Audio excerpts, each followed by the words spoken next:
Have you ever felt hungry? Who's here? Have you ever felt hungry? Yeah. Yeah, I'm feeling hungry now, I don't know. Actually, no time for breakfast, I don't know.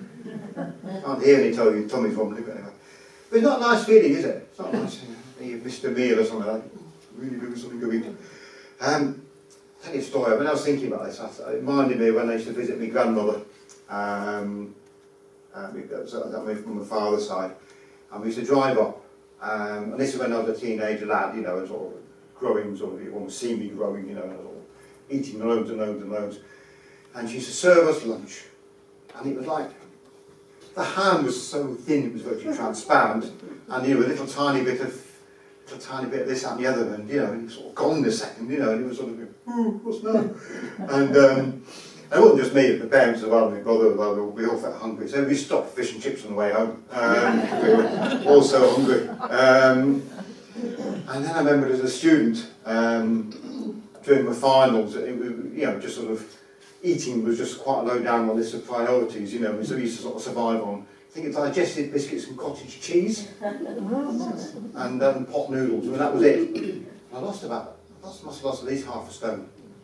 And the funny thing, just an aside, I mean, the same time when I was doing my finals, because Kathy was in the year behind me, and she'd gone off to Germany, did languages, and she was sort of just eating loads and loads of cake, cream cake, that's all I think they eat in Germany, and so I picked her up from the station, and I was really, really skinny, and she put on half a stone, so yeah, she was put on about half a stone, and I sort of lost about half a stone, so, but yeah, soon sorted things out again, but yeah, it's not nice being hungry, is it? It's not nice. There's something in the Gospels, of course, about some people feeling hungry. Several thousand people, in fact, being hungry. But Jesus feels sorry for them and wants them to stop being hungry. So Jesus takes 5 small loaves, basically rolls, and 2 fish, and feeds those thousands of people with just that small amount of food. And it's one of the best known miracles in the Bible. Even people who don't go to church often, you know, talk about this, don't they? The feeding of the 5,000. The miracle appears in all 4 of the Gospels, which is actually quite unusual. It's only in John's Gospel where it actually tells us where that food came from. And it came from one small boy, one person, whose mother has always been sensible enough to give him a packed lunch before sending him out to go and see Jesus. What the boy did when he offered his little bit of food to Jesus tells us today something really important. It tells us that we need to trust Jesus, that he knows best, and that he can use what little we have to do fantastic things in his name.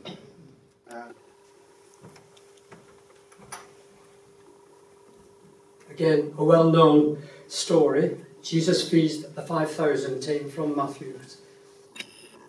When Jesus heard what had happened, he withdrew by boat privately to a solitary place. Hearing of this, the crowds followed him on foot to the towns. When Jesus landed and saw a large crowd, he had compassion on them and healed their sick. As evening approached, the disciples came to him and said, "This is a remote place and it's already getting late. Send the crowds away so they can go to the villages and buy themselves some food." Jesus replied, "They do not need to go away. You give them something to eat." "We have here only 5 loaves of bread and 2 fish," they answered. "Bring them here to me." And he directed the people to sit down on the grass.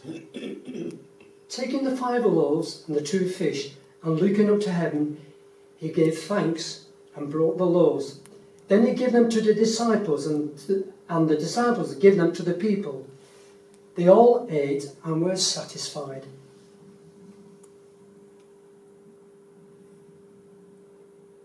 They all ate and were satisfied, and then the disciples picked up 12 basketfuls of broken pieces that were left over.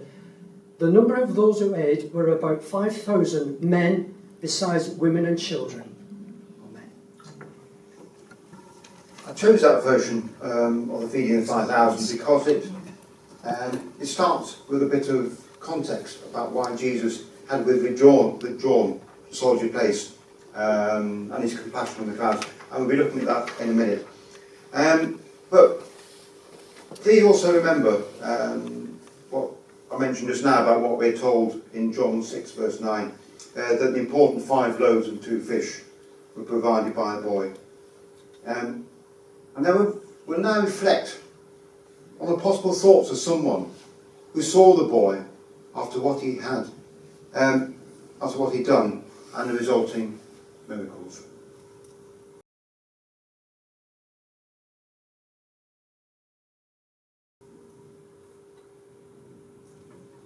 I was there when Jesus fed that huge crowd by the lake. Some say there were more than 5,000, but I'm ashamed to say I wasn't one of the people that he fed. Let me explain. When I heard that Jesus was going across the lake, I decided to walk around to where he was heading, along with very many others. Before I left, I put some loaves of fish into my bag, because I thought, I'll be out for a while, so take some food, obviously. Later on in the day, I realised that most people hadn't been as sensible as me, and they'd headed off without any food. More fool them, I thought. I can understand why they set off as soon as they'd heard about Jesus, but surely it would only take a couple of moments to grab a bit of food. So there we were. We'd had a wonderful day on the shore of the lake, with Jesus healing people and teaching us. But people were now starting to get hungry. Tummies were rumbling. And I was starting to feel rather smug, because I knew I had some food tucked away in my bag. Then Jesus' disciples started going around asking if anyone had any food with them. And then he called out, but quickly decided to keep quiet. I thought, why should I share my food with these dopey muppets who haven't brought their own? Why should I go hungry as well? Because surely if I shared mine, there'd be nowhere near enough to go round. Then a boy stood up and said, I've got some. I thought, poor sucker. I could see that the boy didn't have much food with him. I mean, just 5 rolls and a couple of small fish. That wasn't going to go very far, was it? But the disciples took it from him and gave it to Jesus. Jesus then got everyone to sit down on the ground, said a prayer, and started to hand the food out. I sort of moved away a little bit because I got my own food, and I didn't need what I thought would be the tiny scraps that others would get. I didn't want to share mine with anybody, did I? I sat down on a rock nearby and started eating my own food.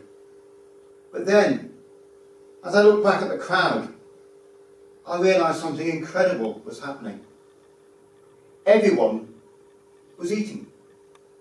And what's more, everyone seemed to be having loads to eat. There was bread and fish everywhere. People were really tucking in. I could just see Jesus still just handing out more and more. It just kept coming. I realised with great excitement that I was witnessing a most amazing miracle. When I looked down at my food, I felt bitterly disappointed. I wished so much that the food I'd eaten had come from Jesus and not just from my own bag. I wish it was the food that Jesus had given out. I wish so much that I'd been part of that miracle that I was witnessing, that was happening before my eyes. But most of all, I wish that it had been my bread and fish that Jesus had used to perform that miracle. Or why had I kept quiet when the disciples came round? Why had I been so selfish with what I had? Why hadn't I trusted Jesus? I thought that boy was stupid for offering what he had. But I was the stupid one. I'll never make that mistake again. Romans chapter 9, verses 1 to 5. I speak the truth in Christ. I am not lying. My conscience confirms it through the Holy Spirit. I have great sorrow and unceasing anguish in my heart. For I could wish that I myself were cursed and cut off from Christ for the sake of my people, those of my own race, the people of Israel. Theirs is the adoption to sonship. Theirs the divine glory, the covenants, the receiving of the law, the temple worship, and the promises. Theirs are the patriarchs, and from them is traced the human ancestry of the Messiah, who is God over all, forever praised. Amen. In that passage from Romans, Paul wrote that he had great sorrow and unceasing anguish in his heart. What was this great sorrow for? It was for the people of Israel, his own people. You might find it surprising when you consider that they ignored what he told them and they constantly persecuted. It would be understandable if Paul thought, well, I've done my best, they still want to kill me, they've only got themselves to blame, I'm not going to have anything more to do with them. But he didn't do that, did he? He still had compassion for them. Jesus was in a similar situation in that passage from Matthew's Gospel that we also heard just now. The passage starts, when Jesus heard what had happened, he withdrew by boat privately to a solitary place. What had just happened that made Jesus do this? The previous verses, before the ones that we heard Bill read, the previous verses in Matthew's Gospel tell us that John the Baptist, Jesus' friend, cousin and great supporter, had just been killed in a barbaric way by Herod. It doesn't actually say so, but the fact that Jesus immediately wanted to go off by himself suggests that John's death had, understandably, hit him hard. So he went off in a boat to find somewhere where he could grieve in private. But what happens then? People saw where he was going, word got around, and a huge crowd was waiting for him on the shore. Jesus wasn't going to have any chance of a bit of peace and quiet, a bit of private grieving there that day. It would have been understandable if Jesus had sort of, I've had enough. He stayed on the boat and he just went off somewhere else, went back to the other side of the lake again and left the crowd behind. It would have been quite understandable if he'd done that. But Jesus didn't do that, did he? Matthew tells us in verse 14, he had compassion on them and he healed their sick. And shortly after that, Jesus realised that most of the crowd had rather stupidly neglected to bring any food with them, as we thought about just now. And again, it must have been very tempting for Jesus to say, oh dear, haven't you got any food? Oh dear, what a shame, never mind. Well, you'd all better go back home or to the neighbouring villages or whatever and go and get some, hadn't you? In fact, verse 15 tells us that's more or less what the disciples suggested he did do. That's what he suggested he told the crowd. But no, again, Jesus had compassion for them. And he performed the most amazing miracle so that they could all have as much to eat as they wanted without going away. So it's clear that both Paul and Jesus had compassion for other people. Even for people that were treating them badly. And even when they were having a tough time themselves. What does this teach us today? It teaches us that we too must have compassion for people. And very importantly, it teaches that, like Paul, we must have compassion even for people who don't treat us very well. Even those who are rude to us and don't treat us with respect. Even those who cause us trouble. We must have compassion for others even when we're having a tough time ourselves, like Jesus was. We must even have compassion for people whose troubles don't appear as bad as our own. Even when we want to feel sorry for ourselves, we must feel more sorry for others, as difficult as that can be. Let's now move on and look at how Jesus went about feeding such a large number of people when he had compassion for them. And it was a very large number, wasn't it? Matthew tells us in verse 21 the number of those who ate were about 5,000 men. And this was probably besides the women and children who were there. We heard that Jesus fed this huge number of people by taking 5 small loaves of bread and 2 small fish, looking up to heaven, giving thanks for it, and giving the food to the disciples who distributed it to the groups of people sat on the grass. But where did this all-important initial small amount of bread and fish come from? As we heard just now, Matthew tells us in verse 17 that when Jesus told the disciples to feed the people, one of the disciples said, "Yeah, but when you got 5 loaves, those are small loaves of bread and 2 fish." But as I said just now, in John's Gospel it explains where those loaves and fish came from. John 6 verse 9 says that one of the disciples tells Jesus, "Here is a boy with 5 small barley loaves and 2 small fish." So that initial small amount of food which Jesus used to miraculously feed that huge crowd of people was provided by that one boy. Was there anything special about that boy's food? No, of course not. It was just ordinary bread and fish that his mum would have sewn in a bag for him before he set off. Was there anything special about the boy? Well, we don't know who the boy was, but we can be pretty certain that he was just a very ordinary boy from a nearby village. But, this is the important bit, there was something very special about that boy at that time, in that place, in the presence of Jesus. That's because he had something that Jesus could use to perform a miracle.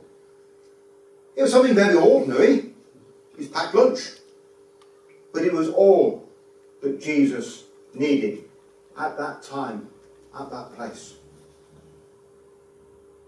The miracle would not have happened if the boy had not faithfully and generously offered what he had to Jesus. I say faithfully because it would be very easy for him, like the man we imagined, to decide to hang on to the food for himself and not risk going hungry. And generously, because actually thinking about it, he could have sold that food, couldn't he? All those hungry people about, I'm sure he could have sold that food and made himself a bit of pocket money.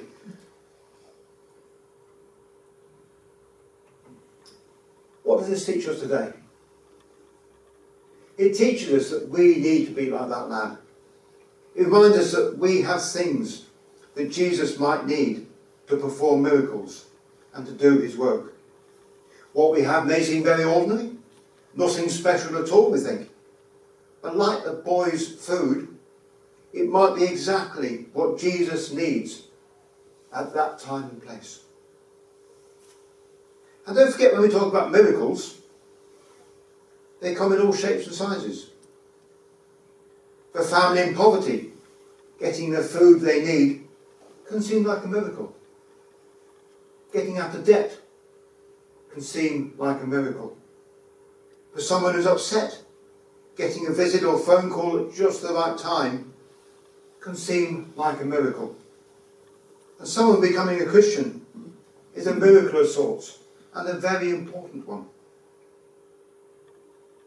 The feeding of the 5,000 teaches us that, like the boy, we need to unreservedly offer what we have to Jesus. We can't selfishly hold anything back. We can't think, well, I can offer that to Jesus, but I'm hanging on to that for myself, thanks very much. Because we don't know what Jesus might need. We must offer all that we have, all that we are, to Jesus. And remember, like the boy, we need to trust that Jesus will use whatever we offer to him to do his wonderful work, which will be good for us as well as being good for other people. we can be certain the boy didn't go hungry and had plenty to eat and probably felt pretty special knowing that his food had been used by Jesus that way. And also, like that boy, we will perhaps have to be generous in what we provide. When we offer everything to Jesus, we may find we have less time and money to spend on this life's luxuries and pleasures. But does this really matter? How much better it is to know that we're being used by Jesus to do his work. When I was at the Message Trust, I met people who deliberately left good jobs, left nice houses, and deliberately gone to live in some of the worst areas of this country with very little money. They and their families lived in what were basically slums, often with drug dealers as neighbours. And they couldn't afford nice holidays or a nice car or nice clothes or whatever. But despite this, they were some of the happiest, most joyful people I've ever met. They sort of exuded the peace and joy that can only come from serving God. And anyway, when we consider that Jesus died for us on the cross so that we can have eternal life, how can we withhold anything from him? When we remember that he created this beautiful world and that everything we have is from him, how can we fail to want to offer him everything that we have back to him? So let's look at what we have that we can offer to Jesus. Probably the most basic, in some ways the hardest thing to offer, is our time. Everyone these days seems so busy, even those of us that are retired, looking at, I think, all but one person here, I think actually, probably retired. And yet we all just seem so busy, don't we? But yeah, it does mean that when we offer our time to Jesus, we must be prepared to stop doing other things, maybe things we enjoy. In other words, we may need to reassess our priorities in life, which can be hard. I agree. We also need to offer our money to Jesus.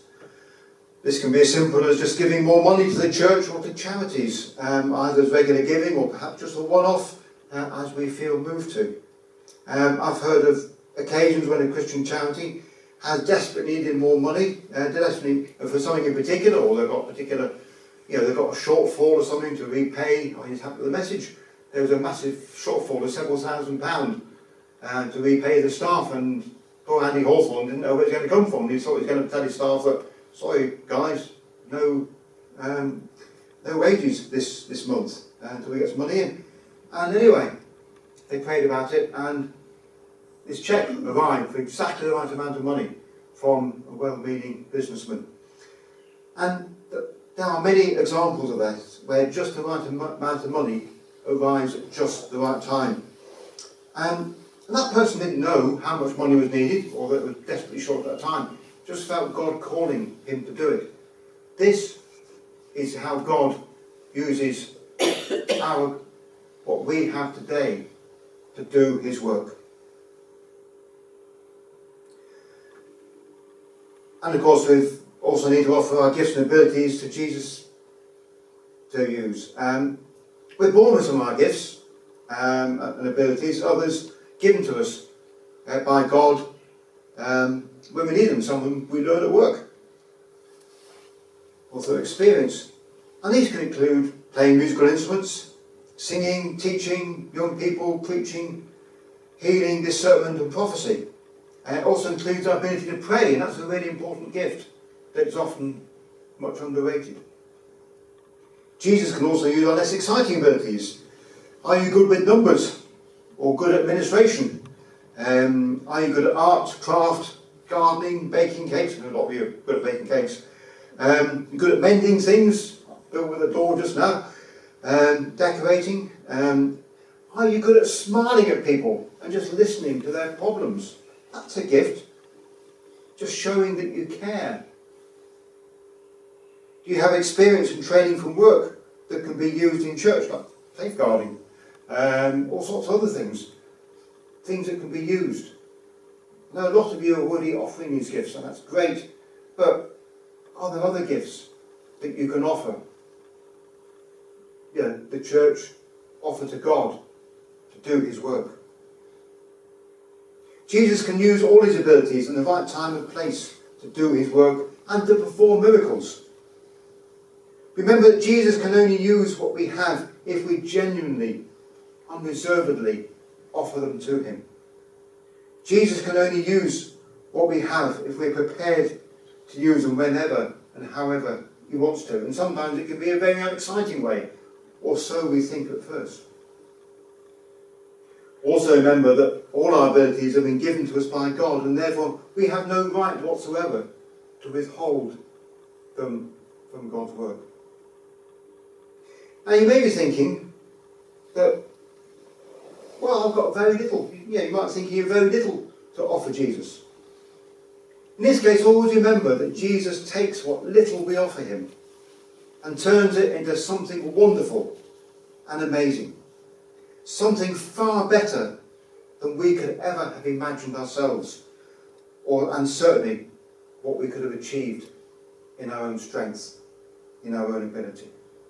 So let's just offer what we have compassion for people, and offer what we have to Jesus so that he can use us to do his work and share his compassion for others.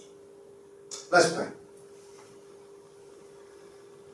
Oh dear Lord Jesus, we thank you so much that you love us and want to provide us with good things. We're sorry that we sometimes fail to share your compassion for others. Lord, help us to have compassion for everyone, even those who don't treat us well. Help us to have compassion for others, even when things aren't going well for us. Help us to reflect your love in all circumstances. Lord, set our hearts on fire with your love. And Lord, a moment of quiet, show us who we're failing to have compassion for. Speak to us now, Lord, in the silence. Speak to us, Lord.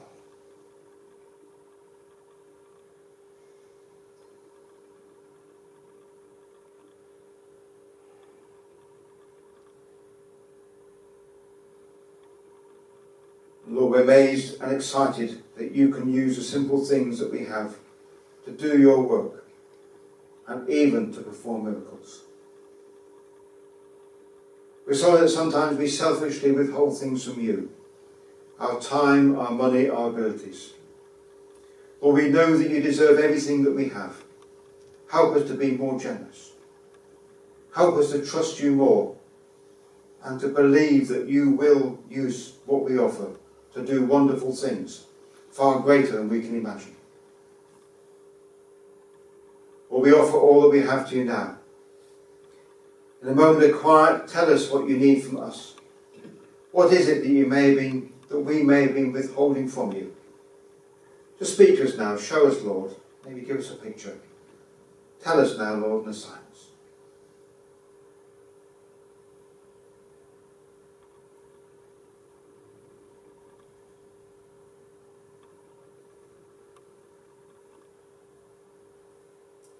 So, Lord, help us offer all that we have and all that we are to you. Help us to never withhold anything from you. Help us, Lord, to do your work and to even perform miracles in your name. Amen. Amen.